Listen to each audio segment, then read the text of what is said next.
చంద్రబాబు నాయుడు గారి కూటమి ప్రభుత్వాన్ని కంట్రోలర్ అండ్ ఆడిటర్ జనరల్ అంటే కాగ్ కడిగి పారేసింది. కొద్దిగన్నా ఈ ప్రభుత్వానికి చలనం ఏడిస్తే కొద్దిగన్నా ఈ ఆర్థిక సంవత్సరం అన్నా అప్పులు తగ్గించుకొని అభివృద్ధి మీద దృష్టి సారించాలి. కొద్దిగన్నా ఏమన్నా ఏడిస్తే చూడండి, 2025-26 ఆర్థిక సంవత్సరానికి సంబంధించి కాగ్ నివేదిక ఇచ్చినటువంటి గణాంకాలు చూస్తే మొత్తం రెవెన్యూ రాబడులు 2,27,976 కోట్లు బడ్జెట్లో అంచనా వేస్తే వచ్చినాయి 1,78,076 కోట్లు. అంటే దాదాపు 49,900 కోట్లు రెవెన్యూ రాబడులు తగ్గిపోయినాయి. అంటే ఒక్క ఏడాది కాలానికి బడ్జెట్ అంచనాతో చూస్తే 50,000 కోట్లు రెవెన్యూ రాబడులు తగ్గిపోయినాయి. 50,000 కోట్లు రెవెన్యూ తగ్గిపోయింది ఒక్క ఏడాదికి.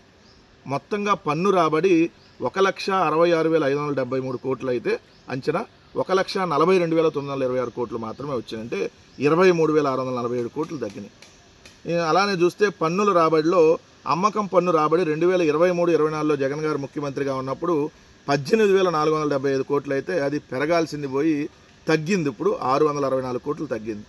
ఇతర పన్నులు డ్యూటీలకు సంబంధించి ఏదైతే 2023-24లో జగన్ గారు ముఖ్యమంత్రిగా ఉన్నప్పుడు 10,724 కోట్లు పన్నులు రాబడి వస్తే ఏదైతే ఇది 2025-26 వచ్చేటప్పటికి సగానికి సగం 50% తగ్గిపోయి 5,244 కోట్లు తగ్గింది. అక్కడేమో 10,724 కోట్లు జగన్ గారు ఉన్నప్పుడు వస్తే ఇక్కడ 5,480 కోట్లే వచ్చినాయి. కేంద్ర గ్రాంట్లు మరీ అత్యంత దారుణం. వీళ్ళు కేంద్ర ప్రభుత్వంలో కీలకంగా ఉన్నామని చెప్పుకుంటారు. వీళ్ళు లేకపోతే కేంద్ర ప్రభుత్వం లేదు. మరి 21 మంది ఎంపీలు ఏం చేస్తున్నారో అక్కడ తెలియదు.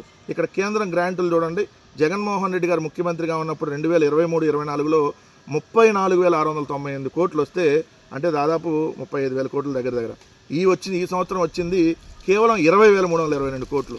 అంటే 14,376 కోట్లు కేంద్ర గ్రాంట్లు తగ్గిపోయినాయి. పెరగాల్సింది పోయి కేంద్ర గ్రాంట్లు 14,376 కోట్లు తగ్గినటువంటి పరిస్థితి.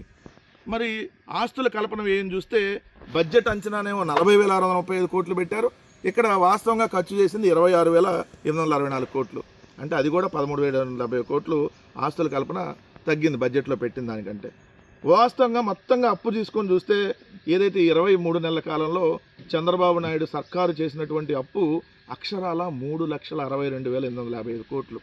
అంటే నెలకి 15,776 కోట్లు, రోజుకు 526 కోట్లు అప్పు చేస్తున్నట్టు, గంటకి 21,91,91 లక్షలు అప్పు చేస్తున్నట్టు.